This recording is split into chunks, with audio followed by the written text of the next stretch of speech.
let's go to some specific examples since we're talking about different kinds of safe spaces, and just pick one that I want to have us talk about.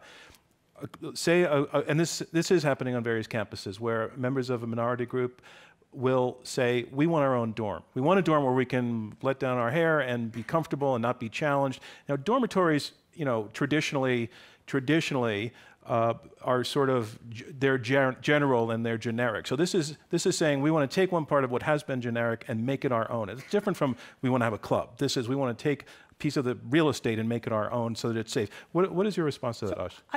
I don't know about dorms. I have some hesitations there, I'll be honest. Why? Because that's a level of separation which I think undermines the community a little bit. But if you have a group that's defined by some sort of common feature who wants a space to meet, I think that's fine. You're not objecting to that. Not at all. But I think then we're conflating the issues because that's a safe space. No one is the question about college speech codes, for example, which is what you were touching upon, strikes me as being a completely different question, leading to the question of how we define harassment and so forth. But nobody is talking about censoring public discourse, to use Robert Post's, he's a Yale professor's position. That, of course, has to be uninhibited and wide open, to quote the Supreme Court.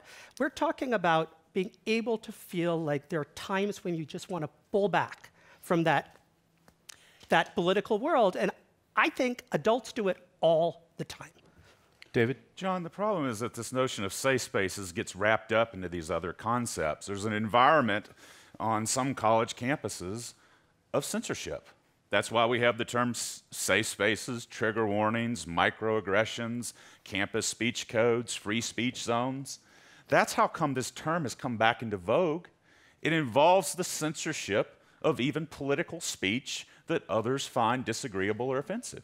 Well, Michael Roth, we often do hear that the pushback against safe spaces is coming from the position that they're promoted by a leftist agenda, usually protect the interests of people who have a shared ideological position, which is to the left, and that's essentially David is repeating that sort of charge, that's really what the safe spaces argument is about. Yeah, I don't think that's what the safe space argument is about. I think the safe space argument is about building a community where people who have been marginalized over time can find places where they can find comfort in one another's company, find inspiration in their varied experiences, but not to define the college experience as a whole as being one where you are cut off from antagonistic ideas. Safe spaces were vitally important for gay rights. They were vitally important for feminism. And I think they're coming up today on college campuses because college campuses have more students from underrepresented groups who are trying to define their own place on these campuses. They're not trying to censor other people. They are trying to find a way they can belong to historically white and middle-class institutions.